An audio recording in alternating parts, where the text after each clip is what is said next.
Hi, my name is Shantae Harris, My name is Daryl Harris. and I'm a licensed marriage and family therapist, as well as the founder of Cordova Reflections Family Counseling Center. And we're back, y'all. We're back, everybody. All right. And the topic for today is the 5 love languages. The 5 love languages is actually a book that myself and Daryl read years ago. This is a revised version of it by Gary Chapman. And it has bonus content from Dr. Les and Leslie Parrott. They're psychologists as well as marriage and family therapists and a married couple. Now, this book has so many tools in it that can be used for couples. I've actually also used it for adolescents because they have a version for adolescents as well. And it helps people to build that communication in all relationships, whether it be a child and parent relationship or what we're talking about today is a couple's relationship. It can be a tool for communication. Okay.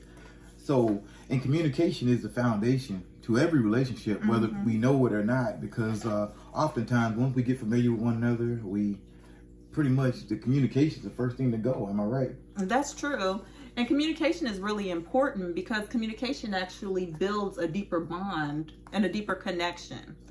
Without communication, we can't really get to know the other person, to truly get to know the other person. Okay. Now, in the 5 love languages, there were so many topics and so much information that we were able to pull from. So one aspect that I found really interesting was how they talked about the 2 love phases. Okay. So what are those 2 love phases? Okay, so the phases are the in love phase and the real love phase. Okay. So is it like, say, like the honeymoon phase and then that, oh, I know you phase, and now we're in love phase, or like, so the in love or the in the real love. So what's the difference? I don't really... Okay, so the in love is sort of like that honeymoon phase, but it can last up to 2 years. But it's that euphoric love, that high that you're on, where you feel like this person can do no wrong. You can't tell me nothing about my man. Exactly. Okay. And you feel like that's divorce is for other people. It's not for us. Like that'll never happen to us, and we'll never have disagreements like those other couples. Yeah, I've seen that before too, where you see a couple arguing, you first get together, and it's like, oh man, how did they get to that point? Exactly. And you can't believe, like, yo, he just threw the dog out the window. It's crazy, yeah. Yeah, and you just never see yourself in that place. But then you move into the real love phase, and this is where the relationship is more reality based. Okay. You actually know the person for themselves, and you actually choose to love that person. Okay. So you make a commitment to love the person. Oh, I got a question. So when you say choose to love a person, in spite of their flaws and all the crazy stuff you know about them now, because you're out of the euphoric phase or the in love phase and the real love phase. So is it, you make it seem like it's a sacrifice? And love can be a sacrifice. I think in a relationship, you both make sacrifices. Okay. I think each individual has to sacrifice at some point to have a healthy relationship, has to make some sacrifices. Okay, how y'all do it when y'all agree? And so, like, what we wanted to kind of get into today is the actual 5 love languages. Okay. So, did you want me to take love language number 1? Yeah, you get number 1. Okay, so love language number 1 is words of affirmation. This love language, as described in the book, is verbal and written expressions of love, appreciation, and encouragement that communicates love. Like words of affirmation, for example, could be as simple as "I love you," Okay. to "You look really nice in that outfit," or "I really appreciate you," or "Thank you for taking care of the kids and cleaning the house today." Okay. What about "You look sexy"? That's the one. Okay. That sounds like that may be one you like, huh? Okay. I say it often. Now, from a male perspective, all right, fellas, all right, so I always break it down into 3 phases when it comes to words of affirmation. All right, so the words that you say, they should be building your spouse or loved one up. It should provide security, and it should be words of comfort. So as long as you're hitting those 3 things, you're pretty much generally in the right area. You're doing the right thing. Would you agree on that? I would agree. Yeah. I think that's really good information. And the second love language is quality time. Ooh. Quality time is actually a way of expressing love through spending purposeful time with and directing your full attention to another person. So No, I'm good. Go ahead. That's full attention. Okay. That's just an example. And as I mentioned, it's purposeful time. So this is time that you set aside specifically for that person. And when we say quality time, that's quality time that you're actually directing your attention to that person, and you're actually growing in your relationship or growing as a couple. So during it that doesn't time. necessarily have to be a date night, does it? It doesn't. No, it could be just, you can be at home and spend quality time together. Okay. I know sometimes we spend a quality time after the little ones go to bed, and we'll sit there and watch a movie or watch a show. Okay.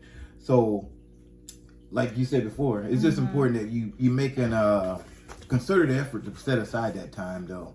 Now, it's not going to just happen on its own. So you got to make it happen. You got to make time, because people are going to do what they want to do. Man, if you don't say, well, I don't have time to do this, you're going to do what you want to do. As grown people, that's what we do. Oh yeah, so we make a choice. It's a choice. Yeah, we make a choice to spend that time either with the person that we love or spend it doing other things. Yeah, don't be giving excuses, fellas. Take that woman out. And women, ladies, we can take our man out as well. Like, men like to be treated, like what you say? Oh, They like to be taken out. Come on, man. That's the clap thing right there. Yeah. Yeah, so I think it kind of goes both ways. And then the third love language. The third one is, I'll take it. Okay. It's receiving gifts. So if your spouse likes to receive gifts, I always break this down into 3 categories. She'll get a definition of it. But as far as fellas, you got your practical gifts. You're gonna give her something that she can use every day. You might give her a hair dryer. I don't know.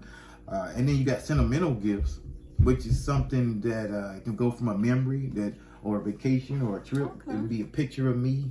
I like those gifts. Or and then you got the third category is just because gifts. And I know my wife loves those. It's just because. So, even if it's I think and you ladies, you may agree that just because gifts are the best, because there's no specific reason why you're getting this gift. but they're also the cheapest. I'm just pointing that And out. it could be cheap. Like, I don't even think it's the money, or I don't think we think about how much was spent on the gift. It's just the thought that's put into it. Yeah, because I got you a bag of M&Ms the other day. And I appreciated those M&Ms. And it was just because. No reason for the M&Ms. I just did it just because. And I appreciated them. Yeah, so give your gifts. If you got your spouse's or your loved one's love language is gift giving.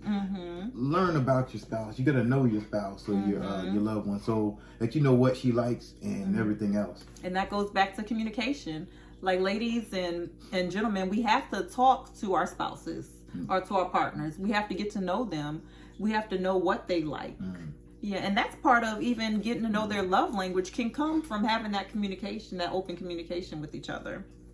I agree. So what's the fourth one? Okay, the fourth one is acts of service. Now, this is one I believe Daryl really likes. Acts of service is when a person experiences wholeness when chores or tasks are done for his or her benefit. Oh, you make me seem like some tyrant. No, it's not about that. Yeah, it's not about like you slaving, somebody slaving over you or slaving for you, but it's actually doing things for you. I think you appreciate, me cooking for you. Well, it's not just that. It's when you do something outside of your norm.